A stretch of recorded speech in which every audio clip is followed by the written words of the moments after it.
A paz, queridos, bom dia, vamos ficar de pé. Quero ler um texto da nossa divisa. Vamos iniciar esse trabalho precioso, um tema relevante para hoje. Quero dizer que os nossos visitantes são bem-vindos. Essa é a Casa Batista, sinta-se à vontade. Os nossos alunos cumprindo tabela no chamado, né? Que Deus abençoe a todos. Obrigado, Alex, por ter vindo. Obrigado, Rubens, pelo louvor que ministrará. Então, eu quero ler aqui, em 2 Timóteo 2,15. Procura apresentar-te a Deus. Estamos aqui expostos. Aprovado. Estamos aqui buscando aperfeiçoamento. Como obreiro, que não tem de que se envergonhar, estamos aqui como diáconos, como serviçais do Senhor, e a graça tira toda a vergonha, todo o peso, toda a culpa de nós. Estamos aqui declarando ao Senhor, como falou Isaías, eis-me aqui, eis-nos aqui, que maneja bem a palavra da verdade. Estamos aqui para sermos talhados e lapidados e corrigidos e exortados e encorajados e motivados também pelo Senhor. Ore comigo aí. Senhor, em nome de Jesus, obrigado nesta manhã. Nós fazemos desta manhã, nesta casa, semelhante à casa do oleiro, nós fazemos, ó Pai, uma manhã de consagração ao Senhor. Nós paramos a vida, porque nós precisamos sentar e aprender, nós precisamos sentar e ouvir, nós precisamos sentar e aperfeiçoar pela unção do Senhor a nossa visão. Aqui tenhamos ouvidos para ouvir e olhos para ver. Aqui tenhamos sensibilidade para perceber.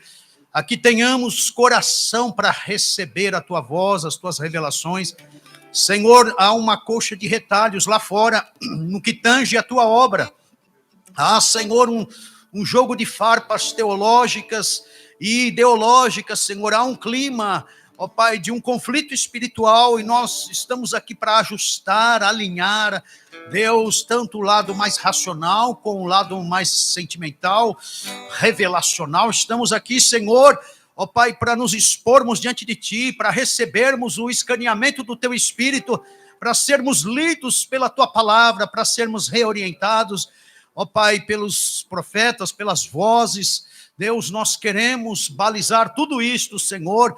Usa pastor Maurício, usa pastor Eric, usa pastor Jair, usa os colegas, Deus, e vem coroar a Tua presença com esse clima de comunhão, este clima, Senhor, de amizade espiritual, este clima de bem-querência. Em nome de Jesus nós oramos, ó Pai.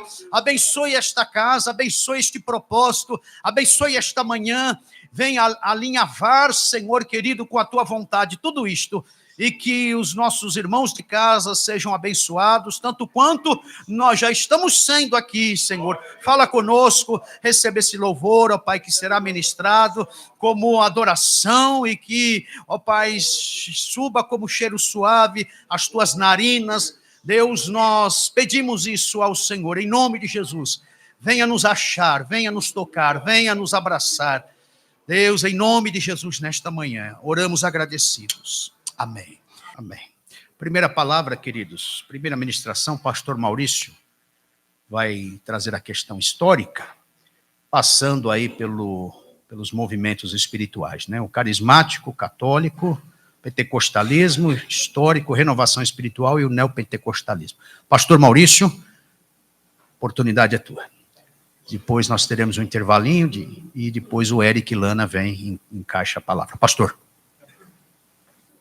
A graça e a paz do Senhor Jesus Cristo seja com todos. Amém? Meus queridos irmãos e irmãs, é um prazer muito grande poder estar aqui nessa casa. Esse semestre eu não estou dando aula, mas eu tenho acompanhado em alguns momentos, principalmente no culto pela manhã, os irmãos que estão cursando.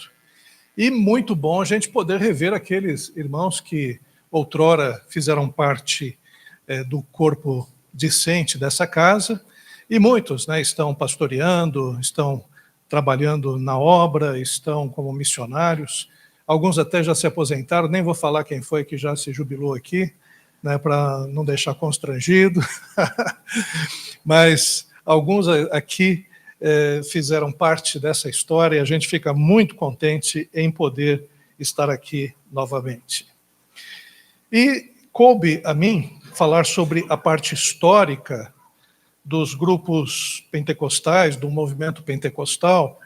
A gente vai falar sobre pentecostalismo, os carismáticos, os neopentecostais e suas influências na pneumatologia das igrejas atuais.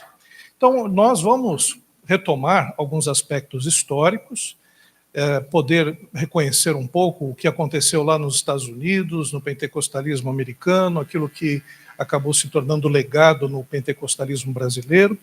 E, ao final, a gente vai tecer algumas considerações acerca das influências atuais, o que se mantém do pentecostalismo em nossas igrejas, ou, no nosso caso aqui, Batista Renovado, o que se mantém da renovação espiritual, quais foram as influências, ou quais são as influências que nós temos hoje nas nossas igrejas renovadas, ou ditas renovadas.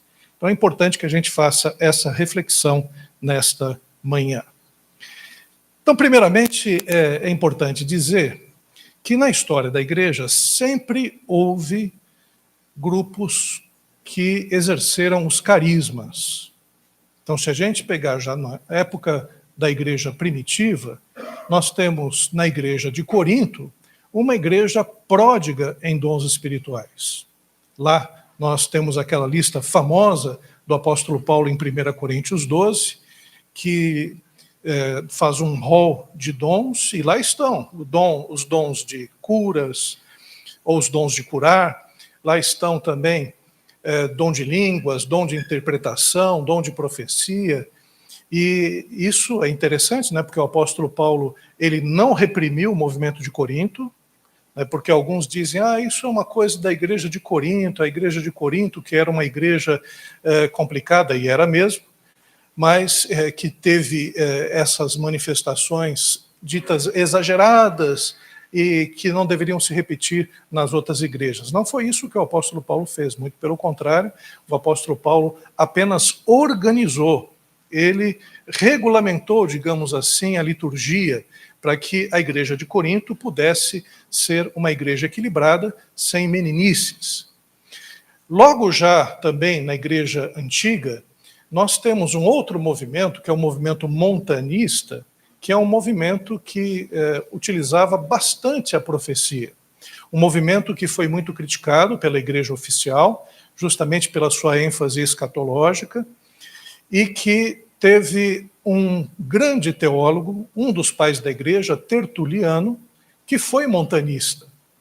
E esse movimento é interessante porque os pentecostais veem no montanismo, né, um pentecostalismo na época da igreja antiga. Já os tradicionais atacam, né, esse montanismo, dizendo que era um exagero. É interessante como as visões doutrinárias, denominacionais, fazem com que a gente tenha leituras diferentes da história, né, o que acontece nesse caso. Agora, para mim, aquele movimento montanista não é tão herético como as pessoas dizem, né, ou até mesmo foi tratado na época, porque eu não acredito que uma pessoa como Tertuliano, que simplesmente foi aquele que definiu a doutrina da Trindade, foi ele que utilizou esse termo pela primeira vez e definiu a Trindade, e também definiu a doutrina da humanidade e da divindade de Cristo Jesus. Então, esse movimento montanista era um movimento que já existia na Idade Antiga. Na Idade Média, nós temos alguns personagens, né, que também utilizam alguns carismas, e nós vemos também, já mais para a Idade Moderna, com a Reforma Protestante, movimentos que são movimentos muito próximos do pentecostalismo, na ênfase na santidade e na oração. Os pietistas, por exemplo, que eram provenientes do grupo dos luteranos, tinha uma ênfase muito grande na oração, na piedade cristã. Também nós temos os puritanos, que surgem da Igreja da Inglaterra, e os puritanos, uma ênfase muito forte também na piedade. E desses grupos, dos puritanos e dos pietistas, nós vamos ter, nos Estados Unidos, na Inglaterra e nos Estados Unidos, alguns movimentos de avivamento. O movimento wesleyano, muito importante na Inglaterra, um movimento que surge a partir de uma experiência de John Wesley, na rua Aldersgate, em que estavam reunidos ele e um grupo chamado Clube Santo. Ali eles estavam orando e eles sentiram, né, a presença de Deus como se fosse uma torrente caindo sobre eles, de tal forma que eles caíram ao chão. Então ali aquela experiência que até hoje os metodistas comemoram, a data dessa ocorrência, como o dia do coração aquecido, né? E já a ala carismática dos metodistas já não tem vergonha, não. Ele já disse que foi batismo no Espírito Santo mesmo, né? E foi o que aconteceu lá com Wesley, já resolveram essa questão. E o John Wesley, ele tinha também uma ênfase muito grande na santidade. Ele acreditava que a perfeição cristã era alcançada em vida, né, através da santidade. Então ele enfatizava muito a santidade, pregava muito sobre santidade, e havia um movimento dentro do metodismo que mostrava que haviam fases na vida do cristão. A fase, por exemplo, em que ele se convertia, depois o período que era da santificação, até chegar uma terceira bênção, que seria esse revestimento do Espírito Santo. O John Fletcher, que também era metodista, ele começou a dizer que não, né, que não havia essa questão da santidade propriamente, como uma espécie de estágio para depois você conseguir a terceira bênção, que seria o revestimento do Espírito Santo. Ele já dizia que na conversão Deus já operava a santidade, e depois, num momento específico da vida do cristão, Deus então batizava ou renovava, ou melhor dizendo, utilizando o termo, né, revestia do Espírito Santo. John Fletcher, metodista. Então, o avivamento metodista tem essa característica. O primeiro e o segundo grande avivamento nos Estados Unidos também você vê várias manifestações espirituais. No primeiro grande avivamento, que teve uma presença muito grande dos metodistas, né, o George Whitefield foi o grande pregador, juntamente com Jonathan Edwards, que era congregacional. Ambos pregaram nas 13 colônias americanas, e houve um grande avivamento que uniu as denominações, uniu os Estados Unidos, que estava passando um período muito difícil, né, principalmente relacionado à Guerra de Independência americana. E depois o segundo grande avivamento. O segundo grande avivamento, com o Finney, né, também teve algumas características bem específicas, né? E nesses avivamentos as pessoas tinham convicção de pecado, muitas delas batiam no peito, choravam. Alguns detratores do movimento, Chaucer, por exemplo, que era um detrator, dizia que nesses cultos as pessoas latiam no meio do culto. Vai ver, já tinha pentecostal falando em línguas lá e ninguém conseguia entender, né? Mas o Chaucer dizia que havia latidos, grunhidos, que as pessoas diziam algumas coisas meio que desconexas também, muito emocionalismo, né, como ele dizia. Mas vamos lembrar, né, que o Jonathan Edwards, ele fez um tratado sobre as afeições. Ele é um cara extremamente inteligente, né? A gente pode dizer que uma pessoa com uma formação teológica profunda e filosófica também, né? O Jonathan Edwards. O Finney foi muito criticado. Até hoje os reformados, né, mais radicais criticam o Finney, porque o Finney era reformado, presbiteriano, e ele começou, né, a fazer apelos para que as pessoas se convertessem, coisa que no mundo reformado fazia diferença, era algo que não era muito comum. Mas Também, já indo para o século XIX, o finalzinho do século XIX, nós temos algumas pessoas que já têm algumas manifestações carismáticas, como é o caso do John Alexander Doyle. O John Alexander Doyle, ele foi o responsável por criar a cidade de Sião, isso antes do pentecostalismo oficial, digamos assim, e ele era um pregador da cura divina. Até exagerava. Ele impedia que as pessoas tomassem medicação. A filha dele, por exemplo, se queimou com a lamparina, a álcool, e ele não permitiu que utilizasse remédio, só permitiu que houvesse oração, e a filha dele acabou falecendo. Foi uma tragédia. Mas ele era uma pessoa muito bem quista, né, pela sua pregação e pela cura divina. Isso antes do movimento pentecostal propriamente.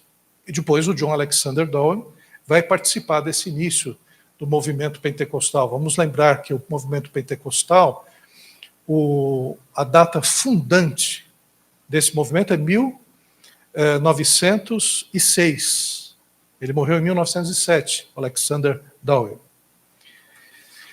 Esta senhora, Maria Beulah Woodworth Etter, ela também era uma profetisa.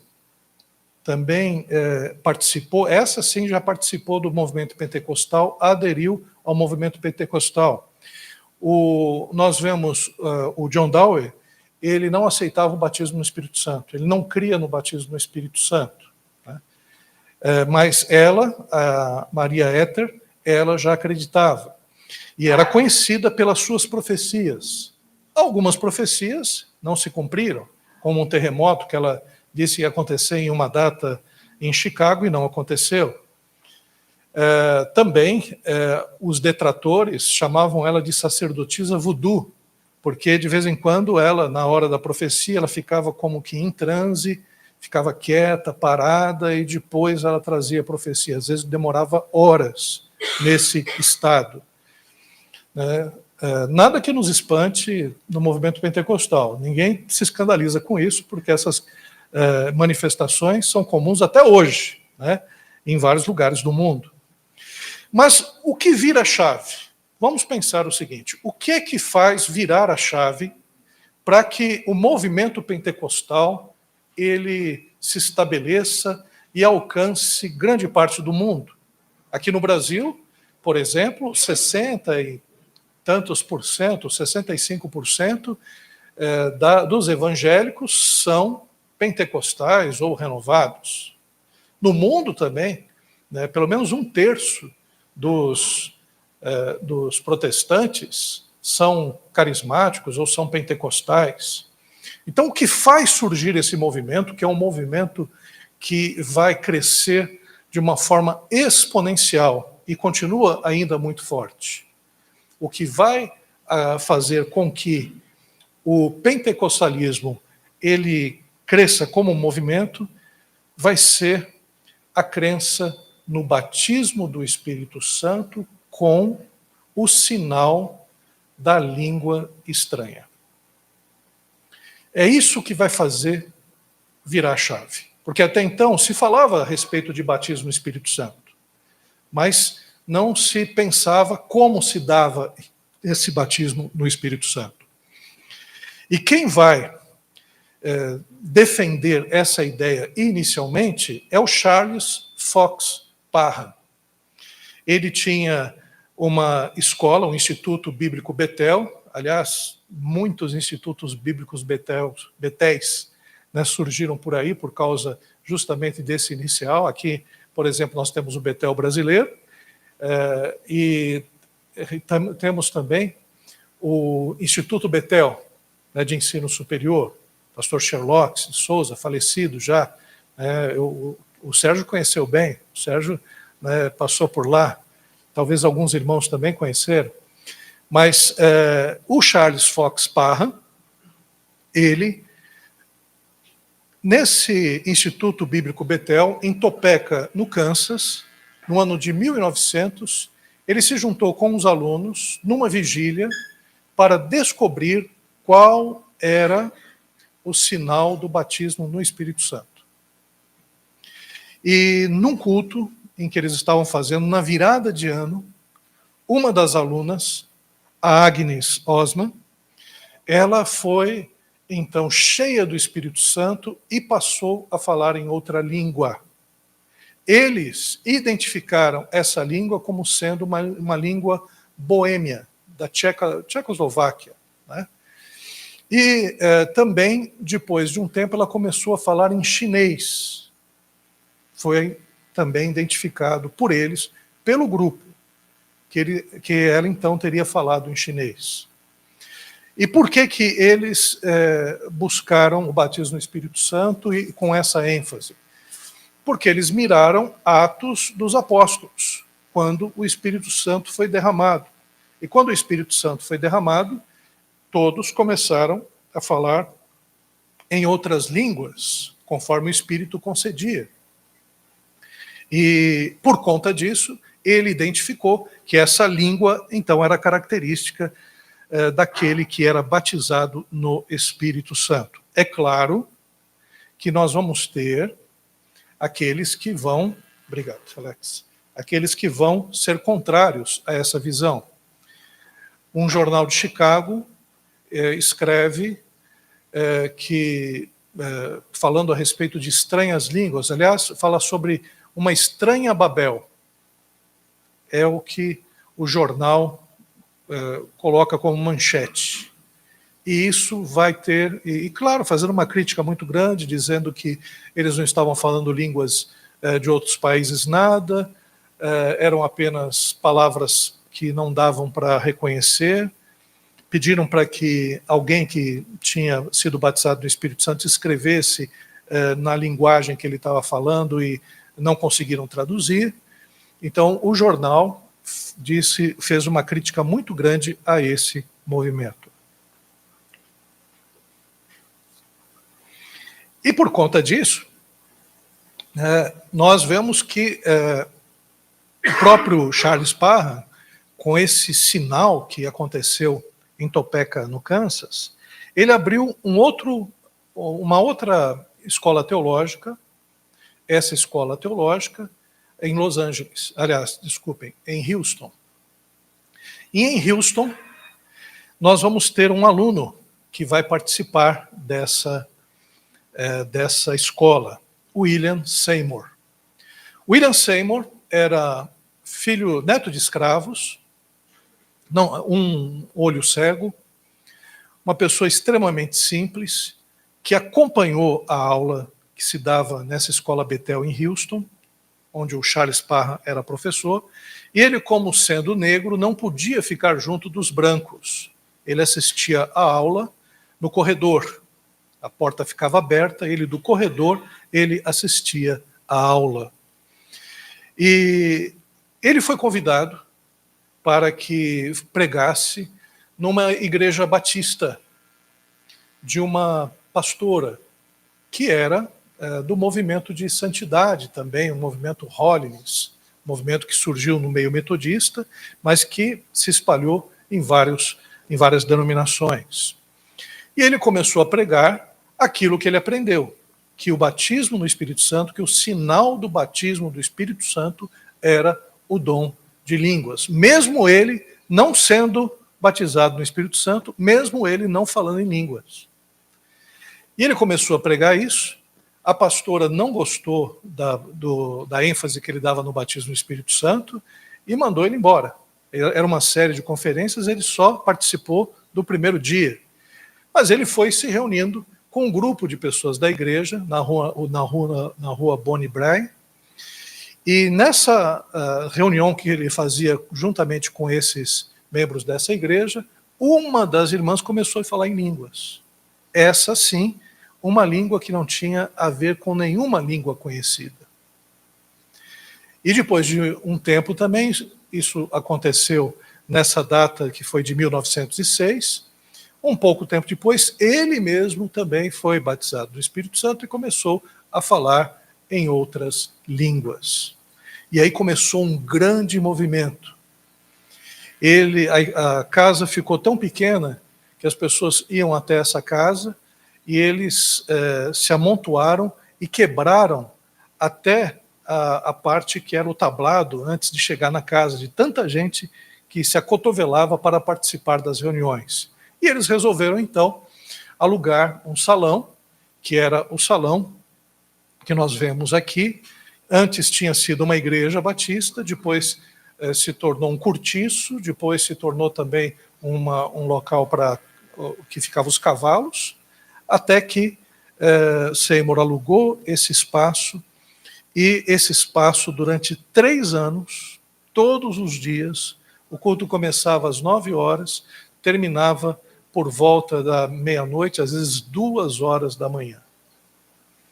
Com orações, com pregações, com cânticos ininterruptos.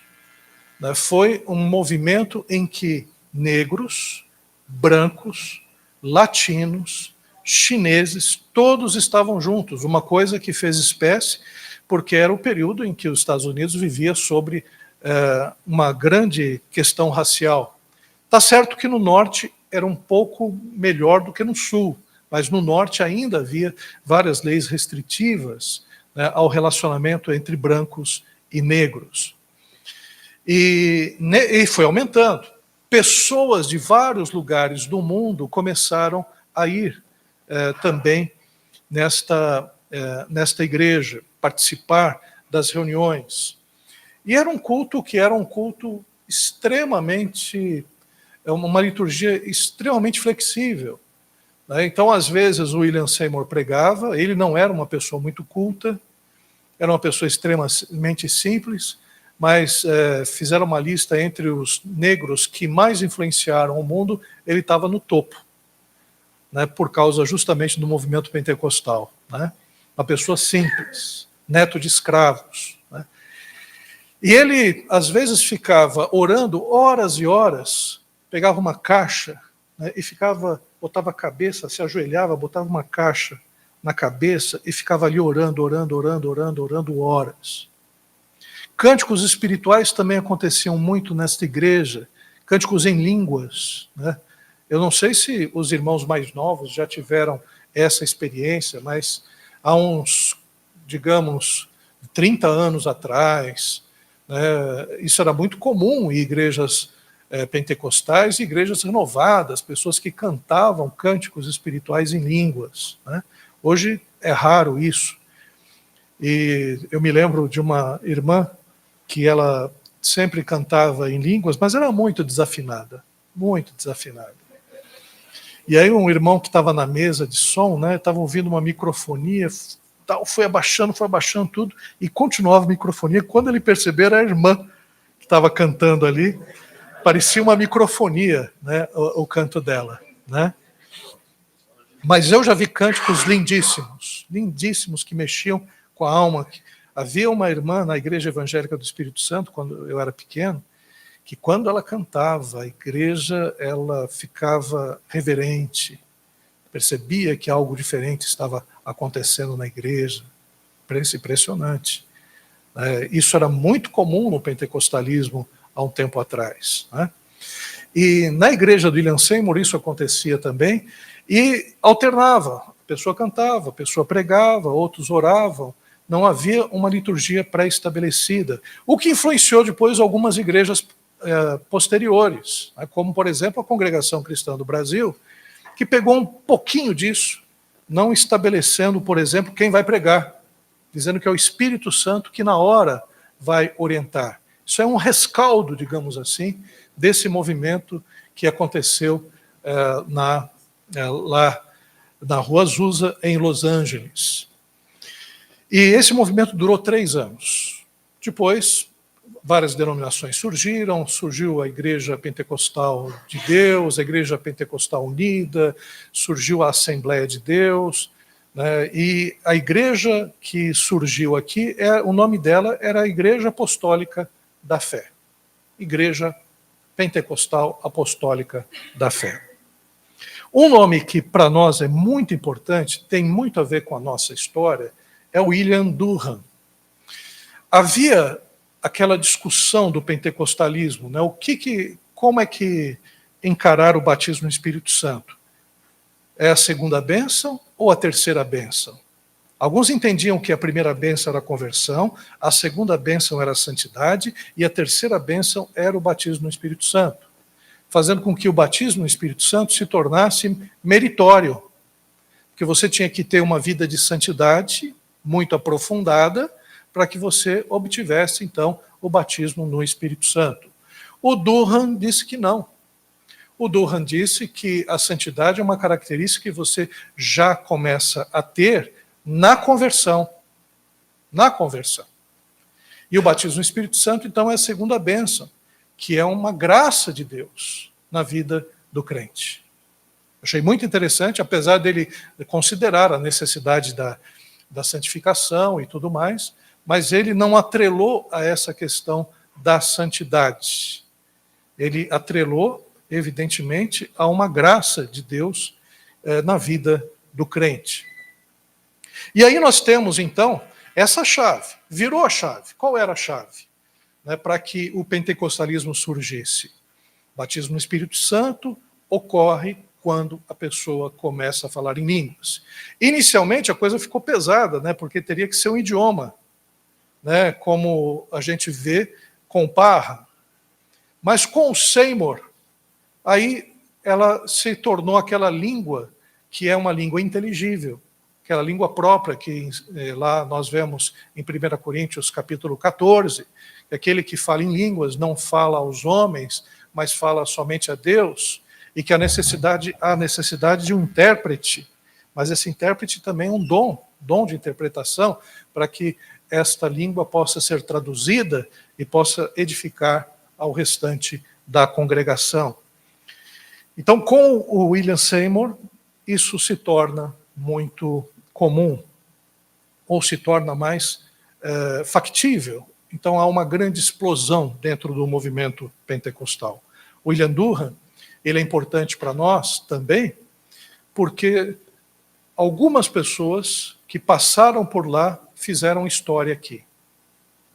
Primeiro passa um italiano, presbiteriano, da igreja de Chicago, e que começa a frequentar os cultos de William Durham, e ele é batizado no Espírito Santo. E tem a comissão de levar essa mensagem do batismo no Espírito Santo para o seu próprio povo, para os italianos. Esse homem é o Luiz, ou Luigi Francescon, que obedece a Deus e vai levar o evangelho aos italianos da Argentina, porque o que mais tinha de imigrante na Argentina é italiano. O número de italianos que foi para a Argentina é o maior da América Latina. E ele foi na Argentina e fundou a igreja Assembleia de Deus Argentina, ou Assembleia Cristã Argentina, não é Assembleia de Deus, Assembleia Cristã Argentina. Depois veio para o Brasil, aqui no Brás, e no Brás ele então se juntou a algum grupo de presbiterianos que começaram também a participar das suas reuniões e surgiu então a Congregação Cristã do Brasil. Ele não ficou aqui no Brasil, ele veio umas 8 vezes aqui no Brasil, ia e voltava, mas a igreja brasileira se tornou extremamente nacional, por conta desse fato. Então, o William Durham, ele vai ser importante nesse aspecto. E vai ser importante porque 2 suecos, que tinham um deles estudado teologia, o Gunnar Wingren e o Daniel Berg, também passam por essa igreja. E num culto em que eles estão lá falando em línguas, surge uma revelação de que eles deveriam ir para o Pará. Isso é a coisa mais absurda que possa existir, gente. Porque se você pensa em ir para o Brasil, você vai para o Rio de Janeiro, você vai para a Bahia, Salvador, você vai para São Paulo. Você não vai para o Pará em 1910, em 1911. Não tem nada lá no Pará. Tinha já a Igreja Batista lá. Mas para você pensar numa evangelização, que fosse uma evangelização intensa, você viria para as capitais principais do país naquela época. Mas foi uma revelação divina. Alguns dizem que eles começaram a falar em línguas, começaram a falar parar. Aí dizem, parar, vamos ver, o que é parar? E olha, se foi assim ou foi de outro jeito, irmãos, foi uma revelação divina. Divina. Que eles foram no mapa, viram um estado enorme e pensaram, primeiro que americano e europeu daquela época não conhecia a América do Sul, não conhecia o Brasil. Viram um estado desse tamanho e pensaram, isso aqui é um estado grande. Porque o Pará é enorme. O que tinha lá é a Amazônia no Pará. Né? E eles acabaram indo para a região norte. Mas vamos pegar um pouco essas características do pentecostalismo americano. Crença no batismo no Espírito Santo como bênção distinta do novo nascimento, a segunda bênção. Dom de línguas como sinal distinto do batismo no Espírito Santo. ênfase no dom de profecia.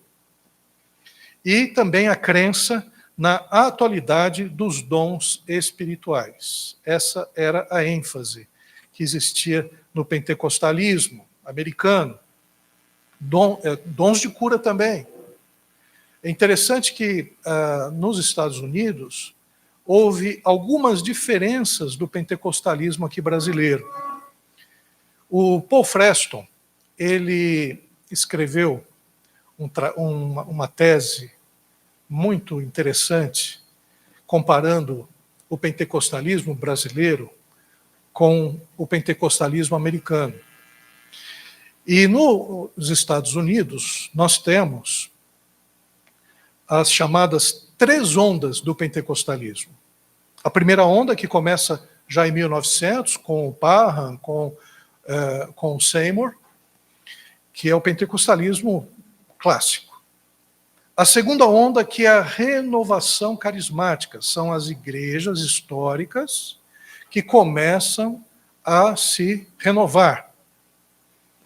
E um detalhe muito importante, diferentemente do que aconteceu aqui no Brasil, não houve divisões por causa da renovação espiritual nos Estados Unidos. As denominações acolheram os renovados. Claro que com diferenças. As igrejas batistas que eram renovadas e aquelas igrejas batistas que eram tradicionais, tudo dentro do mesmo guarda-chuva. Por quê? A gente pode perceber que essa renovação carismática ela começa muito forte nas igrejas afro-americanas, que não se desvincularam dessas igrejas que eram igrejas tradicionais. E a terceira onda, essa terceira onda, Main Street Church Revival, essa terceira onda eram de pessoas que eram renovadas em igrejas tradicionais, mas que ficavam também nas igrejas tradicionais, eram membros que ficavam nas igrejas tradicionais, não saíam, eram renovados e ficavam nas igrejas tradicionais. Então, essas 3 ondas foram assim estabelecidas lá pelos estudiosos americanos. O Paul Freston, conhecendo essa teoria das 3 ondas, que é uma tentativa de ordenar o caos, porque você vê o movimento pentecostal avançando e a gente tenta organizar as ênfases principais. No Brasil, ele entendeu que haviam 3 ondas, e hoje, até hoje, na sociologia de todas as universidades, quando se fala sobre pentecostalismo, todas as teses, todas as dissertações, elas partem dessas 3 ondas. Tem um livro muito bom do Mariano, Ricardo Mariano, que ele escreveu sobre a Universal do Reino de Deus. Neopentecostalismo, os pentecostais estão mudando. Isso nos anos 90, ele escreveu essa tese. Ele foi um dos primeiros a utilizar também essa metodologia baseada no Freston. E essa metodologia tem sido usada constantemente. Então, a primeira onda no Brasil, o pentecostalismo clássico, em 1910. A segunda onda, o pentecostalismo neoclássico, 1950 a 60. E a terceira onda do que foi o neopentecostalismo, que é o neopentecostalismo, 70 e 80. Aqui, rapidamente, um pouco dessas ondas, né? Como eu disse, Luís de Franciscon, ele chega no Brasil em 1910, ele juntamente com a sua família, e funda então a Igreja Congregação Cristã do Brasil. Não era assim naquela época, né? Mas essa é a sede no Brás. Quem já teve a oportunidade de participar de um culto, é um culto impressionante, é uma igreja, é um templo muito grande, e que mostra o vigor da congregação cristã, mesmo hoje, uma igreja que tem mais de 100 anos, né, e mantém um vigor muito grande. A Assembleia de Deus, com esses dois suecos, Gunnar Wingren e Daniel Berg, batistas, né, que começam a sua pregação numa igreja batista em Belém e são expulsos dessa igreja, justamente por causa das ênfases pentecostais. E esses homens, então, fundam a Assembleia de Deus. Aqui está a sede, que é do Belém do Pará, né? Tem a sede aqui do Belém, também, né? Do Ministério Belém, aqui de São Paulo. Mas essa aqui é a sede do Belém do Pará. E essas duas igrejas são impressionantes, né? Porque a Assembleia de Deus começa no norte e vai para o nordeste. E cresce, cresce, cresce, cresce, cresce. E cresce por quê? Porque havia um vazio do catolicismo naquela região. Haviam cidades em que não tinha bispo, não tinha padre. Então as pessoas não podiam se batizar. Porque na Igreja Católica, se você não tem padre, você não tem salvação. Porque a salvação é o batismo, né? E onde a Assembleia de Deus ia, o povo chegava. Porque havia a seguinte crença: foi batizado no Espírito Santo, já está pronto para abrir uma igreja. E é isso, porque o Espírito Santo não é que capacita a pessoa de poder, e pronto, o sujeito ia e abriu uma igreja. Né? E assim foi. Né? Rapidamente, o Nordeste brasileiro, o Norte brasileiro, foi cheio de igrejas, vindo para depois o Rio de Janeiro, e até depois, nos anos 50, vai ter aquela cisão entre Madureira e entre o Belém, né, por conta do fato de Madureira ser muito mais rígido, né, do que do Belém. Deveria ser, parece ser o contrário, né? Deveria ser o contrário. Mas a cultura da Assembleia de Deus é interessante, depois a gente vai ver um pouco dessa cultura, né? Acontece o contrário com a congregação cristã, que vem do Sudeste, vai para o Sul, interior de São Paulo, depois faz o caminho inverso da Assembleia de Deus. Inicialmente, a congregação cristã era mais forte, para cada 3 pentecostais, 2 eram da congregação cristã, né? E começa a ver a virada da Assembleia de Deus, pelo fato, né, de ser muito mais rápida, né, na abertura de igrejas. Parece que a congregação cristã, conforme o tempo, ela foi se engessando mais, se tornando mais fechada. Houve até um diálogo entre o Gunnar Wingren, o Daniel Berg e o Luís de Franciscon. Houve um encontro dessas igrejas pentecostais, mas elas mantiveram suas características próprias. E essa característica do pentecostalismo brasileiro, nós vemos o seguinte: batismo no Espírito Santo como segunda bênção, dom de línguas como sinal distinto do batismo no Espírito Santo, mesma ênfase da americana, ênfase no dom de profecia, forte ênfase na santidade e usos e costumes. Assembleia de Deus, congregação cristã, atrelavam muito a santidade aos usos e costumes. E o governo centralizado, muito próprio do Nordeste brasileiro, coronelista, essa cultura coronelista ainda se mantém muito forte no governo assembleano. E também no governo da congregação, a gente percebe essa centralização. A segunda onda no Brasil começa também por influência de uma igreja americana, de pastores que vieram da Igreja do Evangelho Quadrangular, que foi fundada, como nós sabemos, por Aimee Semple McPherson. Aimee Semple McPherson, conhecida como Sister, ela pregava baseando-se no dom da cura. Tem fotos impressionantes da época em que você tem o dia da maca, em que centenas de pessoas, às vezes milhares, colocavam as suas macas e ela ia de lugar em lugar orando pelas pessoas enfermas. Muitas pessoas foram curadas pelo ministério da Aimee. Ela foi casada primeiro com o pastor Semple. Ele morreu rapidamente. Ela tinha 17, 18 anos quando se casou. Depois se casou com o McPherson. Depois de um tempo, ela se divorciou do McPherson. E depois teve mais um outro casamento. Esse casamento também não deu certo. E isso dá para entender muito claramente por que não deu certo. Numa época em que também as mulheres não eram tão respeitadas, ser marido de uma mulher evangelista era pior do que ser uma pregadora. Então isso acabou certamente influenciando nos relacionamentos dela também. E dois pastores, um deles, o Harold Williams, veio aqui para o Brasil e começou a pregar nas tendas. Essas tendas eram doadas pelo exército americano, pareciam circos, e aqui no Cambuci, aqui próximo, aqui na região sul de São Paulo,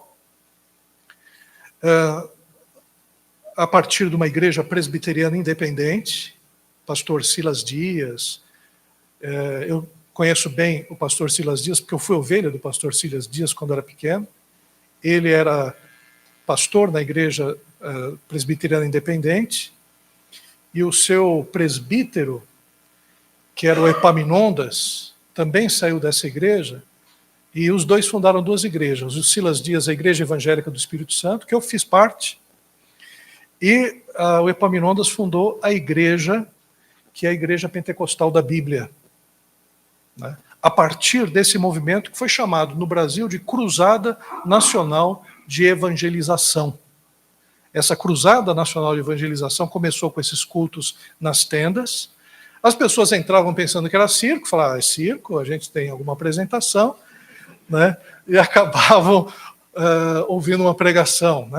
E no caso dos americanos, Harold Williams, grandão, americano, cowboy, fez artista de Hollywood, o Raimundo Buttigieg, também americano, era uma atração à parte.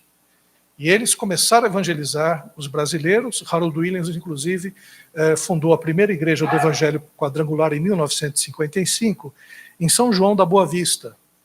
E logo depois, nós temos aqui em São Paulo a criação da igreja. Um outro pastor que participou dessa cruzada também, nacional de evangelização, e fundou a sua própria igreja, foi o Manuel de Melo. Pastor Manuel de Melo, ele fundou a igreja O Brasil para Cristo. Aqui está a foto dele, essas fotos são muito interessantes, porque são posadas, não é celular, não são máquinas muito boas, Então e ele tinha essa característica, ele era muito simples também, falava algumas coisas meio fora da teologia, uma igreja sui generis também, para a época. E essa foto aqui talvez seja o momento mais especial do Manuel de Melo, porque está apresentando uma criança muito especial, que por acaso sou eu. Do lado direito, meu pai, do lado esquerdo, minha mãe, minha querida mãe. Então eles eram da juventude do Brasil para Cristo, que batalharam bastante para construir o grande templo, o maior templo na época do mundo, como eles diziam. Não tinham nem notícia como é que eram os outros templos no mundo mesmo, mas havia uma briga entre o Manuel de Melo e também o outro missionário, Davi Miranda, pelo título do maior templo evangélico do mundo. Do Brasil já não servia mais, tinha que ser do mundo. E tanto o Manuel de Melo, como também o Davi Miranda, eram conhecidos como pastores da cura divina. Então, a ênfase deles era a cura divina. Se você olhar na foto, você vai perceber que atrás tem um monte de muletas e cadeiras de roda. Até hoje, vai lá no templo que é lá na Baixada do Glicério, você vai ter uma sala de várias muletas e cadeiras de rodas que estão ali colocadas, né? E é interessante isso, porque isso é um costume católico. Em várias igrejas católicas tem os chamados ex-votos. O que são os ex-votos? Quando a pessoa é curada, então ela leva a sua muleta. Se foi na cabeça um tumor, leva um manequim de uma cabeça, coloca lá, né, para mostrar que foi curada, né? Então, esse é um costume que é muito próprio do catolicismo. E essas igrejas, a igreja do neopentecostalismo clássico, a ênfase no dom de cura e exorcismos, diferentemente do pentecostalismo americano, que a cura já estava presente desde o começo. Já com o John Doyle e outros, né, até antes do movimento pentecostal americano. Então isso já era presente dentro do movimento pentecostal americano. A cura divina surge depois, aqui no Brasil, surge com uma ênfase muito grande nas cidades, né, as campanhas evangelísticas, igrejas são mais urbanas, é o período do ano 55, é o período do JK, da urbanização acelerada no Brasil, muitos migrantes nordestinos, esses dois, né, o Manuel de Mello era nordestino, já o Davi Miranda era paranaense, né, mas migrantes de outros lugares vindo para São Paulo para trabalhar na construção civil, para trabalhar nas obras, e eles encontraram acolhimento nessas igrejas. Fora as igrejas pentecostais, também nessas igrejas, que eram as igrejas de cura divina. Vamos pensar bem, a pessoa ficava doente, tinha hospital para o pessoal, né?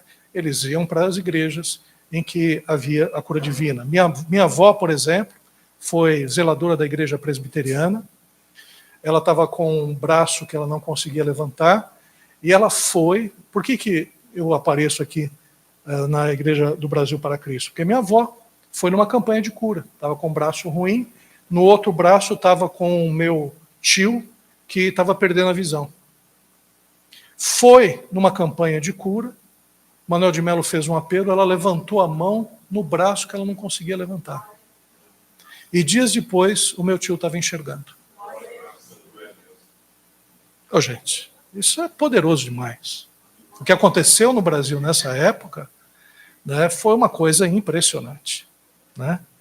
Então, é que existem duas formas de contar a história. Falar dos problemas do Davi Miranda, falar dos problemas do Manuel de Mello, dos problemas da denominação. Sim, existem, como existem na Batista, na Presbiteriana, né, como também existem hoje vários problemas que estão na mídia, das igrejas evangélicas. Mas, gente, Deus é Deus.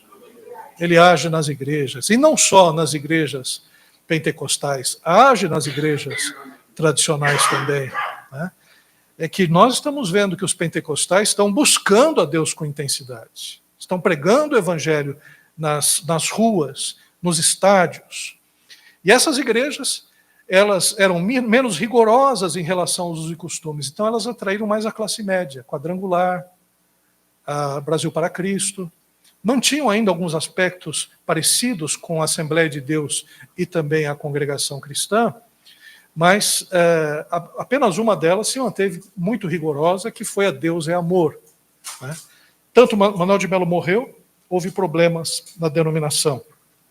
Era uma denominação centralizada, se tornou uma denominação congregacional, como a Batista, que dá o plano cooperativo. O Brasil para Cristo hoje é assim. E a Deus é Amor hoje está com problema de sucessão, né? O Davi Miranda morreu recentemente, né? E aí nós temos dificuldades em quem é que vai, da família, levar adiante, né, o legado do Davi Miranda. Problemas também na família também. Movimento carismático evangélico surge no final dos anos 50, início dos anos 60, nos Estados Unidos. São grupos que acreditam no batismo no Espírito Santo, não acreditavam que o dom de línguas fosse, né? Ou não acreditam que o dom de línguas seja a marca distintiva. Criaram igrejas dentro de suas denominações. Nos Estados Unidos não houve divisionismo. Aqui houve muita divisão. Por quê? Porque para o tradicional se tornar uma pessoa pentecostalizada, o modelo que eles tinham era Assembleia de Deus e Congregação Cristã do Brasil, na maior parte do país. Então, não queriam isso. As igrejas tradicionais, a maioria delas, eram igrejas de classe média. As igrejas da Congregação Cristã, Assembleia de Deus, de classes mais baixas. A gente percebe aí um problema socioeconômico também, né?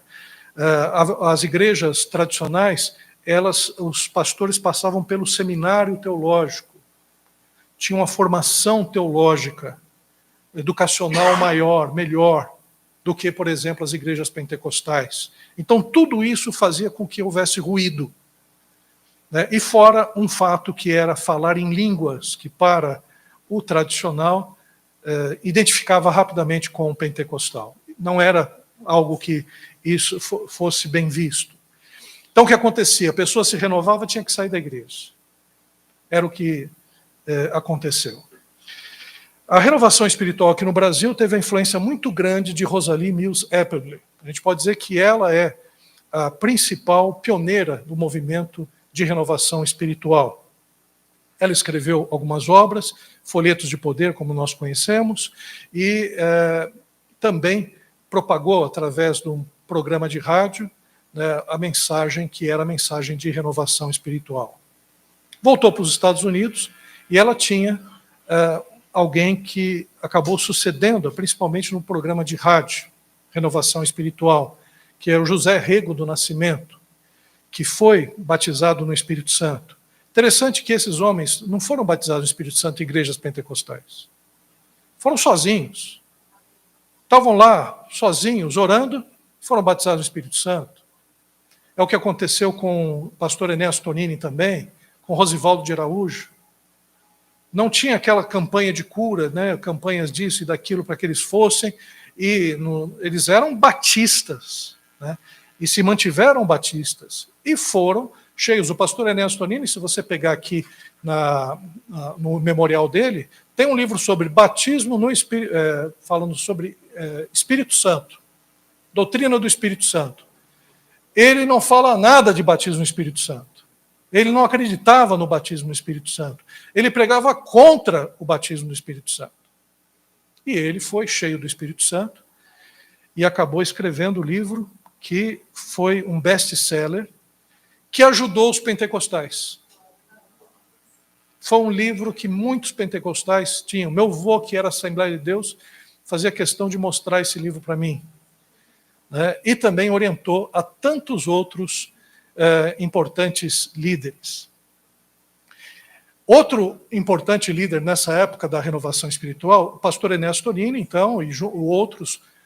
Aqui nós temos o José Rego do Nascimento. José Rego do Nascimento era da Lagoinha. A Lagoinha já existia, era uma igreja tradicional, pequena, e então ele pregou sobre renovação espiritual e a Lagoinha começou a crescer muito. Ele foi o primeiro pastor da Lagoinha depois da renovação espiritual, e a Lagoinha passou a ser, digamos, o centro, né, desse movimento que surge lá em Minas. Aqui em São Paulo, o pastor Enéas Tonini, ele era da Igreja Batista de Perdizes, tinha posições importantes na denominação.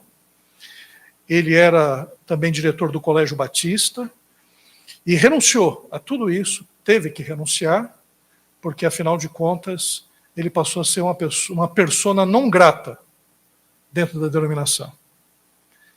Por conta da renovação espiritual, houve a Comissão dos 13, como nós conhecemos a história também, e os renovados foram convidados a sair. Ficaram um tempo meio que junto de outros renovados de outras denominações, presbiterianos, congregacionais, que faziam encontros de avivamento, até que em 1967, na data do meu nascimento, né, foi fundada, então, a Convenção Batista Nacional, né. Outro importante líder nesse período foi o Jonathan Ferreira. Jonathan Ferreira, presbiteriano, também foi alcançado pela renovação espiritual. E eles fundaram, em 1975, a Igreja Presbiteriana Renovada. O pastor Jonathan Ferreira fundou também a Missão Antioquia, o Vale da Bênção, um trabalho missionário que até hoje existe e tem sido referência no Brasil pelo trabalho maravilhoso que eles têm executado. E um que me chama a atenção recentemente também, quando o pastor Enéas Tonini ele faleceu, houve a homenagem de vários pastores, e o Jonathan Ferreira não se aguentava de chorar naquele momento. E isso me comoveu muito, né, porque eram companheiros de renovação espiritual. Né? Uma coisa linda, uma homenagem linda que ele fez, não pelo que ele falou, que ele quase não conseguiu falar, mas pelo choro que ele derramou ali, convulsivamente, né, porque o seu amigo, seu colega de renovação espiritual, que sofreu com ele as injustiças, de serem expulsos das suas igrejas que amavam, estava ali, né, partiu para a glória celestial, ali estava o seu corpo, e ele chorou bastante, isso me emocionou muito, acho que o Márcio estava lá também, deve ter visto, né, aqueles que contemplaram, o Omar também estava, né, Omar? Foi um momento muito marcante, muito marcante. E eles fundaram então a Igreja Presbiteriana Renovada, em 1975. O movimento de renovação espiritual, crença no batismo no Espírito Santo, aliás, outras igrejas, metodista, surgiu a metodista wesleyana, também houve pessoas renovadas na igreja episcopal, na igreja congregacional, em vários lugares. Aliás, o Betel da Paraíba, e hoje o Betel brasileiro que está aqui também, né, ele foi alcançado, né, por esse movimento de renovação espiritual. A Durvalina, né, é congregacional, e ela foi também atingida por esse movimento de renovação.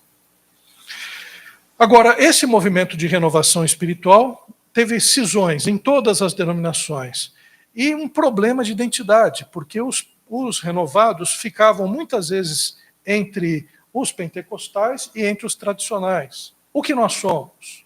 Né? Por exemplo, na igreja presbiteriana foi gravíssimo o problema, porque houve grupos, por exemplo, houve grupos que defendiam que a pessoa tinha que ter usos e costumes. Não podia nem ter televisão em casa. Né? E outros grupos já não. Então, além de haver uma cisão na presbiteriana, eles saírem da presbiteriana, houve uma cisão entre eles, diferenças entre eles, por causa dessas questões. E outro dia eu estava lá na presbiteriana, estava pregando na presbiteriana renovada lá de Diadema. Aí era aniversário da igreja, que no que eles tocam, Obra Santa do Espírito. Falei, gente, esse hino é nosso. Né? Aí o pastor falou, não, esse hino é o nosso hino oficial. Falei, mas quem é o autor? Aqui, Rosivaldo de Araújo, ele era batista. Quer dizer, eu falei para ele que o hino oficial deles foi o hino do Rosivaldo de Araújo, que foi um dos que foi alcançado pela renovação espiritual e levou para o Nordeste a renovação espiritual entre os batistas. E os presbiterianos, que inicialmente esses presbiterianos e congregacionais, fizeram parte desse movimento inicial, que era um movimento de renovação. Depois, cada um foi fundando a sua denominação. Então, por isso, até o hino, né, foi também comum. Claro que eu brinquei o nosso hino, né, mas é o hino que marcou esse período de renovação.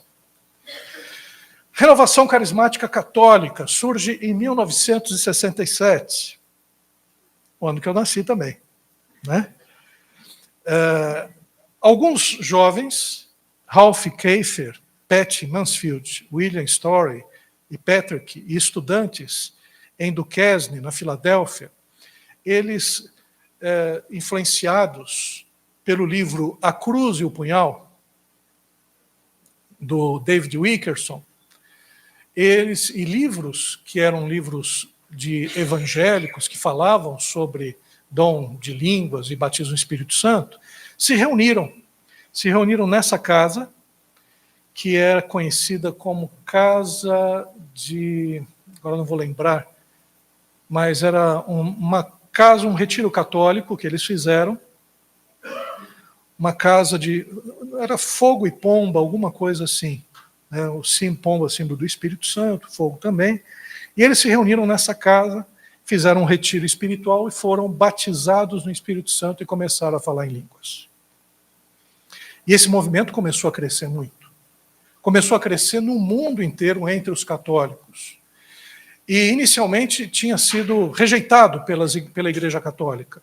Depois, o João Paulo II, ele adota esse movimento e diz que era um movimento dentro da Igreja Católica, aceito pela Igreja Católica, e ele direcionou esse movimento. Porque o que estava acontecendo? Esse movimento estava fazendo com que os católicos começassem a romper com algumas doutrinas católicas. Alguns até estavam se tornando grupos separados da Igreja Católica. E o João Paulo II, que não era bobo nem nada, né, ele disse, não, nós aceitamos, nós acolhemos, entendemos que esse movimento é muito importante para a Igreja Católica, e aí, só que vocês têm que fazer o seguinte, obedecer a hierarquia católica, fazer a oração de Maria no final, né, e reforçou neles as doutrinas católicas. Esse movimento ele poderia ser uma outra reforma protestante dentro do catolicismo, que foi detida a partir do momento em que os padres e o próprio Papa começaram a dirigir esse movimento. Aqui no Brasil, os iniciadores desse movimento foram os padres, o Harold Hahn, em Campinas, Eduardo Dogert, também em Campinas, e o Jonas Abib. O Jonas Abib, muito conhecido, porque ele fez o trabalho em Cachoeira Paulista, que era o Canção Nova. E ele foi importante para a divulgação desses retiros de renovação. Até hoje eles fazem retiros de renovação.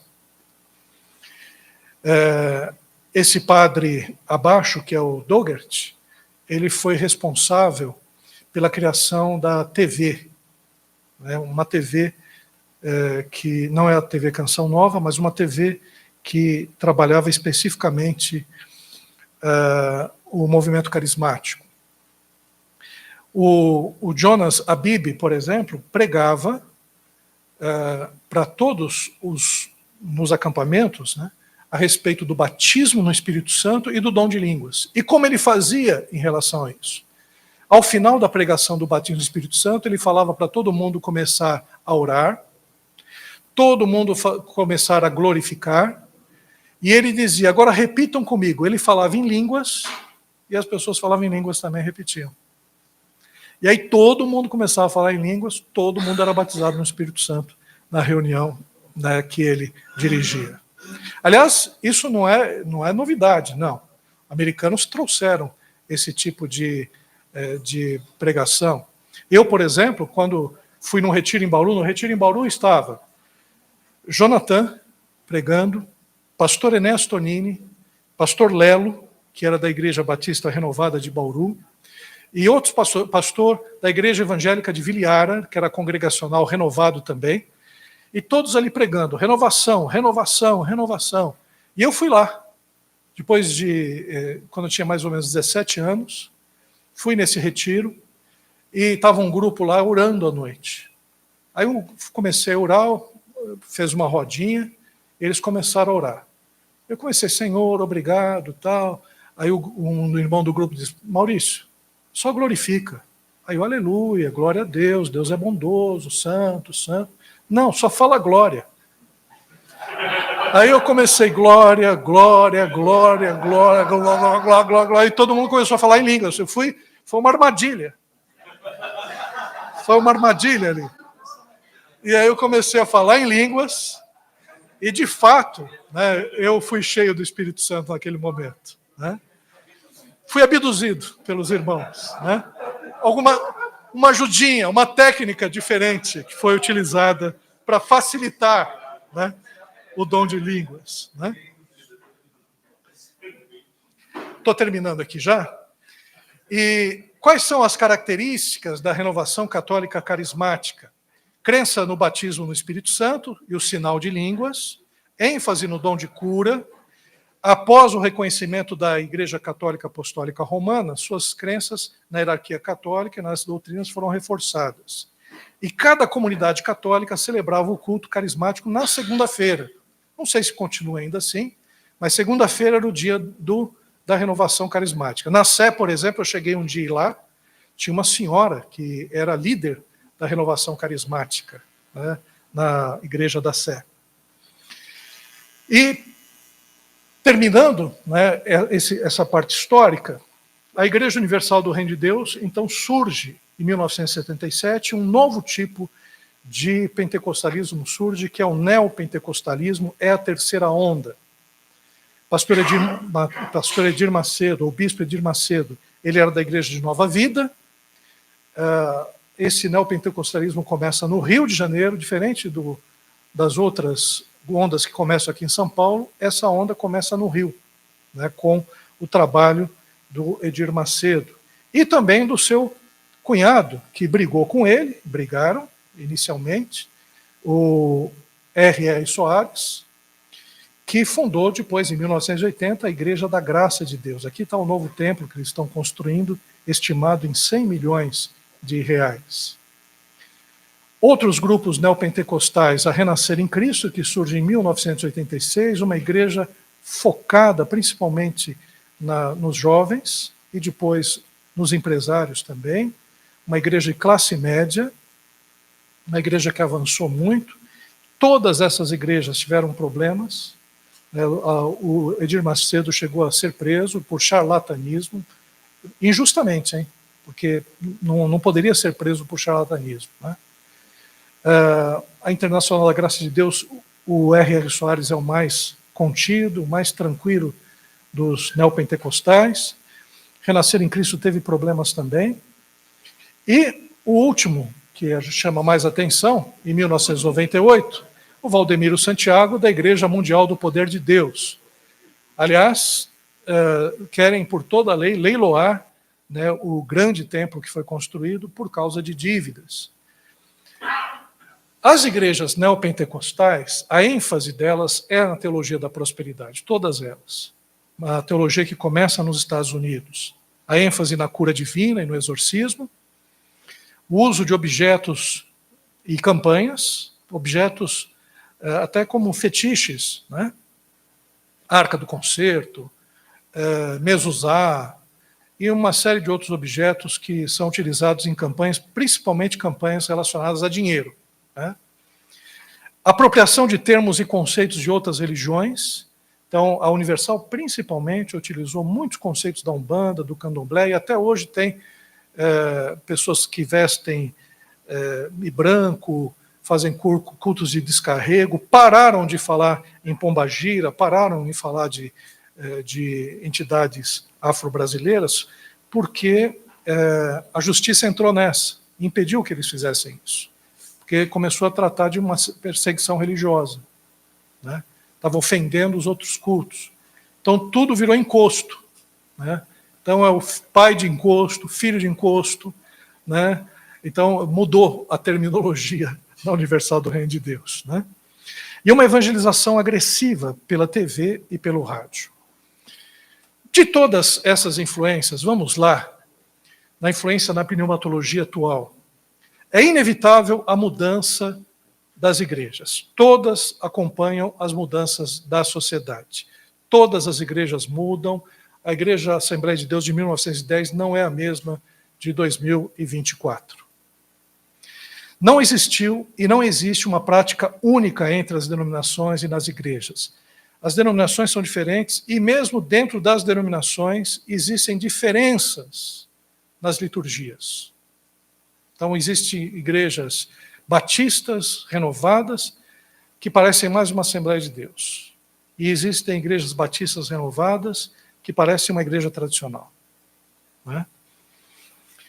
Há uma crise de identidade comum a todos, que é o conflito entre a tradição e o novo.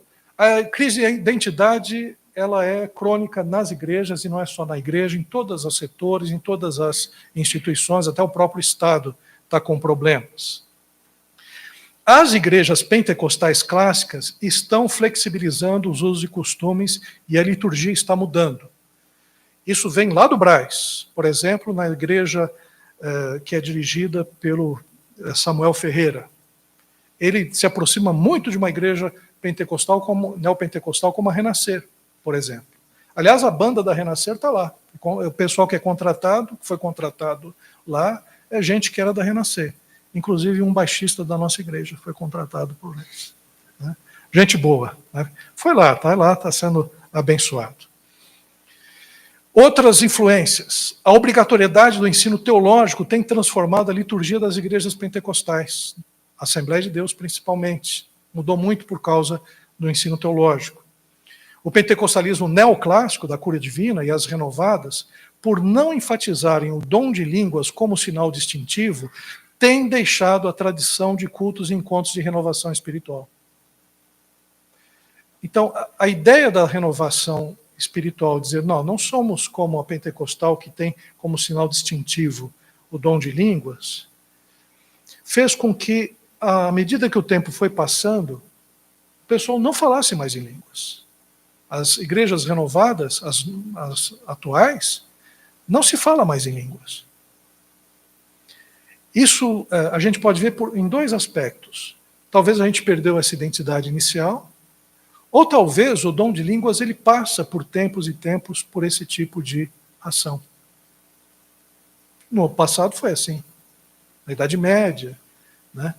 E o dom de línguas, ele, por não ter uma definição, o que é esse dom de línguas? Os tradicionais dizem, é língua de nações, idiomas. Os renovados, ou os pentecostais, dizem, não, isso é língua inteligível, espiritual, que ninguém entende, a não ser Deus.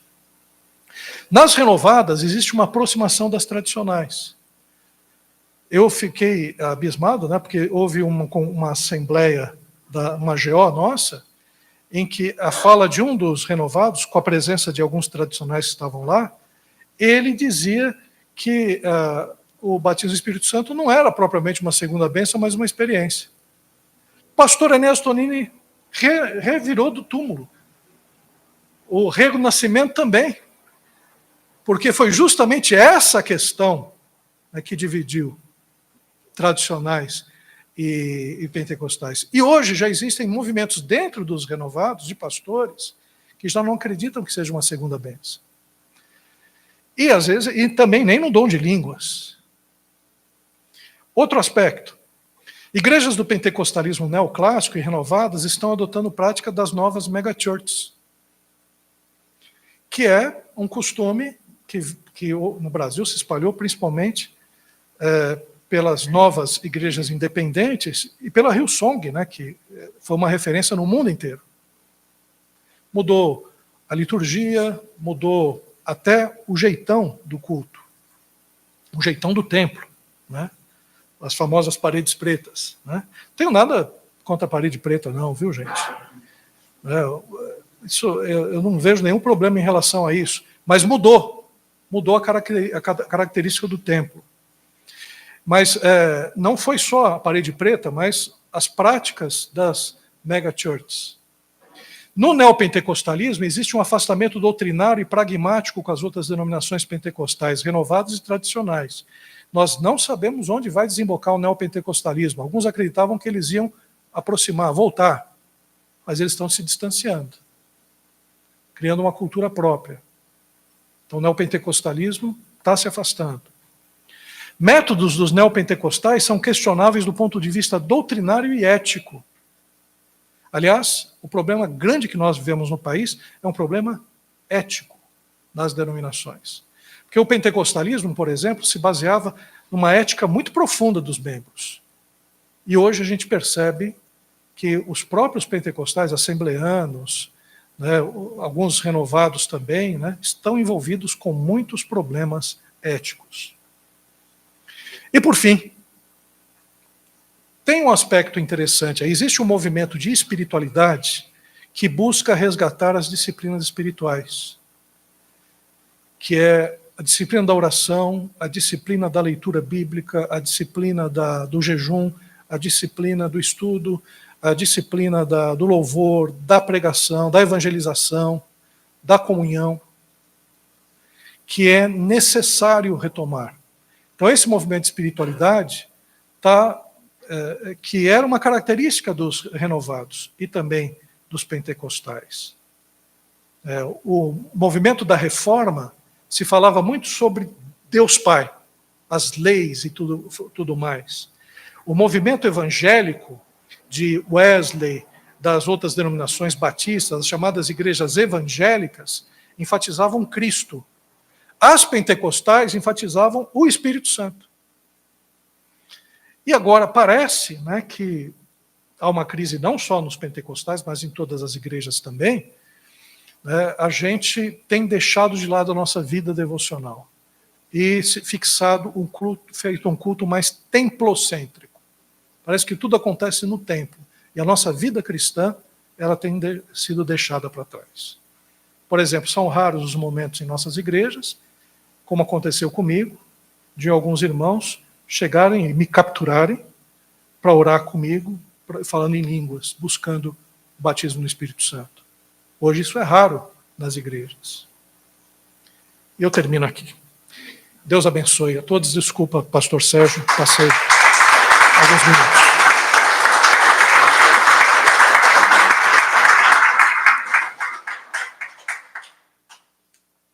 Fazer uma propaganda para o pessoal que está assistindo em casa também. O livro Navegando com Propósito, Habilidades de Inteligência Digital, um manual para que o crente possa ter subsídios, né, para enfrentar essa vida digital. Deus abençoe a todos.